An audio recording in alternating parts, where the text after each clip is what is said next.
These aren't the stories your mother told you. No, these are the other stories.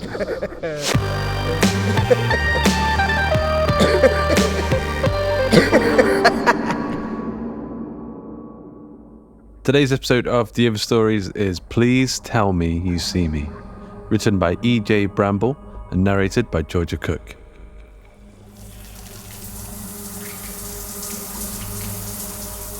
Hot water, scalding, running down her hair, her back, her legs, washing away, scrubbing. I can hear you. Turning quickly, she glances around the room, rubbing at her eyes and staring into the emptiness of the bathroom. Nothing. She turns off the spray, clambers out, and shoves her glasses on, grumbling when they are steamed up beyond use. Suddenly acutely aware that anything could be hiding in the fog, she wipes them furiously on a damp towel and inches the bathroom door open. The hall is empty. The house is silent. She shuffles back into the bathroom and climbs onto the sink to peer out of the open window, half expecting to come face to face with the voice, clinging to her drainpipe or balancing on her windowsill. But her wall is clear. On the road there is one car 2 streets down, but it is shrouded in darkness.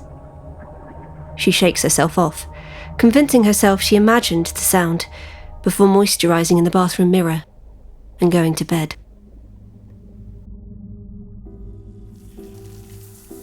I can still hear you. The sound echoes through the bathroom the next day as the shower tumbles hot and scalding across her shoulders. Who's there? She calls, turning the steam off and looking around. The room is empty, but through the faint patterings of the leftover rush of water she can hear it. Heavy breaths, coming from somewhere nearby. She twists her head, her ears twitching as she follows the sound, until she is crouched in the bath, ear pressed to the plug hole, feeling the faint taps of air brush against her face. She holds her breath and the puffs of air stop too. Before... boom. Her shoulders catch heavily against the tap as she falls backwards, and wincing she scrambles out of the bath, leaving the room and shutting the door heavily behind her. That night, she turns on every light in her house, sits on her bed, and meticulously scrapes every inch of her dry skin into a pile on the carpet. When she stumbles to the bathroom in the morning, the hard sting of the lights, glaring at her from every room, make her eyeballs ache. She stands before the mirror. From the other side, her eyes stare back at her, haggard and darkened, her skin hanging limply from her bones. Cursing herself for missing her routine, she gropes for the pot of cream, before the memory hits her like a slap. Flicking the torch onto her phone, she shines the light down the plug hole, bracing herself for an eye or a flash of teeth, but finding only hair and darkness and relief. With a slight laugh at herself, she shrugs, moisturises, and leaves. She spends the workday worried, nervous. She had slathered on plenty of moisturiser before she left, but she had broken her routine, and she is wearing black, and she is worried that the little loose flakes of her will show up harshly on the cameras. She spends the 4 hours trying to hide behind the shoulder of her smart new co-presenter, or behind the top of her papers, and she ignores the scowls from the director.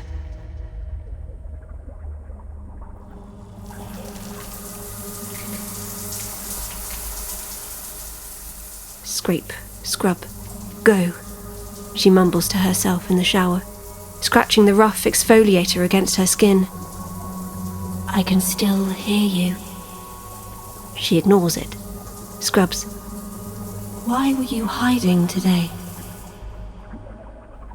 She shuts off the shower, climbs out, stands before the mirror, and slops heaping moulds of cream onto her body. Let me do that for you. Stop it. You want to be soft and shiny. Is that why you were hiding? Behind your soft and shiny friend? She was glowing. Let me do it for you. You are so tired. dull and hiding and sunken. You can shine. She shoves the plug in, but the voice thuds up the pipes and rattles the plastic. So she runs the taps until the bath is full, and she moisturises until she is slipping around in her bedsheets for the rest of the night. The next day she is wary of everyone. One of the cameramen looks at her too long and she thinks it might be him, watching her, judging her. She locks herself in the bathrooms and she strips everything off and she moisturises everywhere. When she walks back to her spot on the sofa, she is filled with pride, and she takes the look of confusion of her co-presenter with glee, and she perches in her place, only slipping slightly against the fabric. Picking up her papers, she clears her throat, but the lights do not turn on, and the cameraman is pointing in her direction. She balks, dodging the hands that encroach on her face, but they hold her in place, strong and firm, dabbing powder across her skin. "You're too shiny, love," they say. "The light is bouncing off your forehead. What did you do in there?" Her face burns in humiliation, but the layers of makeup disguise it, until she is hunched on the toilet seat, listening to the silence of her bathroom. She is staring at her hands. They are soft, so soft. It is so quiet. "Can you hear me?" A wait, and then a yes, echoing in the plastic of the bath. "They said I was too shiny today." "Impossible," it says, rasping against the pipes. "You cannot be too shiny. You are a star. I saw you. You looked radiant." "You watch the news?" "Every day." Her body gushes with pride. With her soft hands, she whips her clothes off flamboyantly, strutting into the shower and letting the water tumble over her. Beneath it, she flaunts, bending and twisting and stretching and gasping, the plug grunting and slobbering below her. She is proud and glorious and magnificent. She is adored and famous and wanted. When she crawls out, she is exhausted and her skin is raw. Slapping her creams over it, she massages and caresses until it folds and squidges beneath her touch. She tugs at the ruffles, pulling them from her bones, and they bounce back, fat and soft and rosy. She has never felt so young. She is sparkling. She tells them she doesn't need any makeup at work the next morning, but they insist. Orders are orders, they say, smiling at her apologetically, and she thinks that they have a secret understanding, that they spend longer than ever caking the stuff on top of her. Her thighs are numb when they finally let her stand, and she scurries to the bathroom to peer at herself in the mirror. They have laid on so much foundation that it has dulled her, taken her shine. Discreetly, she leans towards the plug and asks for help, but it does not reply to her pleas. Hand shaking, she washes herself and watches as the makeup comes off with half of her face, trickling down the plug hole. It hurts, tingles, but she moisturises, reveling in the burn that prickles across her face. It is working. Her entrance to the set is a stride, and she sits up proudly, and everyone is looking at her because she is so beautiful. And the cameras turn on, and the cameramen fall away from their posts because she is so striking, and she imagines she is looking right into the voice that has crawled into her bathtub, that watches her every day on the news and every evening in the shower, and she shines for it. "Cut!" The shout echoes across the set. The red lights on the cameras flicker away. The screens lurch into the error displays. A murmur ripples through the room. The director storms onto the set, his eyes furious and his face scrunched in rage. "What have you done?" "Me?" she asks quietly, moving her knees from where his have pressed against hers. His face is lowered too close to her. His breath is hot and rancid on her face. "Yes, you, love. You're fucking glowing." She beams. "I am. Do you want to feel?" She grabs his hand and presses it against her cheek. squeezes it against her softness and her youth and her glory. Instantly, he recoils, dragging his wrist from her hand and bringing away a clump of her cheek with him. He looks down calmly at first, chewing over the hot heap of gore resting in his palm. But when it hits him, his face twists, his fury and rage multiplied. He glares at her, eyes wide and shaking. She thinks he is going to hit her, going to spread the blood and flesh over her face, rub it into her eyes. But after he stutters a few half-hearted obscenities, he simply wanders off the stage in a daze. She brings her own hand up to her cheek, and it is soft and moist. And when she raises her fingers to her eyes, they are red and gleaming. "Do you see me?" She is yelling as she charges into the bathroom, panting from the run home, cheeks streaming and trickling with the rush of breeze against it. "I did," the voice says, echoing in her bathtub. "You were beautiful." "Glowing." "Glowing," it agrees. "Shining." "Shining." "A star." "A star." Hot water, scalding, running down her hair and her back and her legs. Not washing away. Not to wash away. She is beautiful and soft and young. The cameras love her. She loves her. The voice in the plug loves her. It watches her. In the mornings on the news and in the evenings in the bath. And it loves her. Adores her. She is soft for it. Soft, so soft. So soft she could crumble under a palm. Disintegrate under a look. She kneels, pressing her knees into the hard plastic and leaning over the plug. The water scampers down it, red and full of tiny little chunks of her.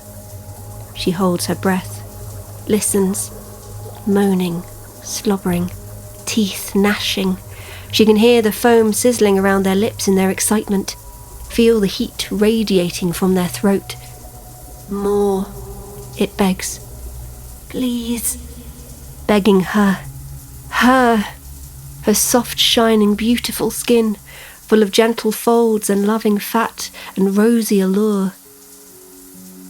She digs her fingers into the gash of her cheek, cursing the director for taking so much of her for himself, and she takes hold and she rips and she tips her head back and groans at her tenderness. It falls away and she hunches over, willing the pieces of flesh to hurry down the plug with the rest of her, with the red and tiny chunks that scuttle in the water. Beneath her, the voice howls, teeth grinding furiously. The pipes thud and shiver. A small lump presses through the hole, and the voice roars with delight. But it is not enough. Not enough. She pries her fingernails underneath the metal and tears at the fitting until her bones are sore. 3 fingernails spring into the bathroom tiles, but with the last one the metal grating is ripped free, and the slab of flesh scurries desperately down with the pink water. The bath jumps beneath her, momentarily throwing her into the air. "Yes," it yells. "You are beautiful, shining, soft. I see you, I see you, I see you." She shivers, enraptured. "More," it bellows. Trembling in agonizing delight, she presses her teeth into the knuckles of her thumb, vibrating in ecstasy as they sink into the bone and the tip falls off into her mouth. Greedily, she suckles on the spoils, relishing her feel and her taste, before spitting herself down the plug. "Yes, more. Yes," she whispers. "More. Everything. Soft, beautiful, shining."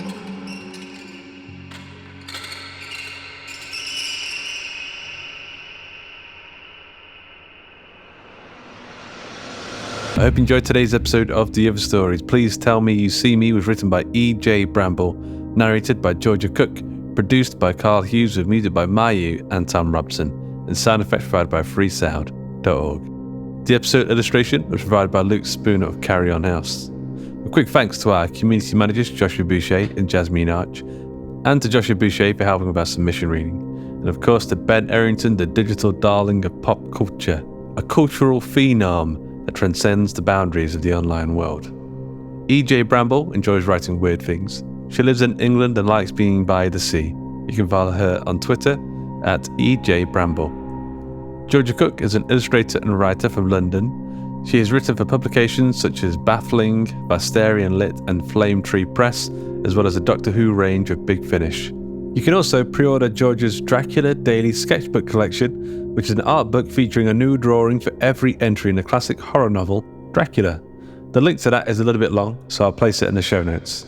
The Other Stories is a production of the story studio Hawk and Cleaver, and is brought to you with a Creative Commons Attribution, Non-Commercial, No Derivatives license.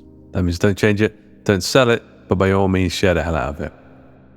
Until next time.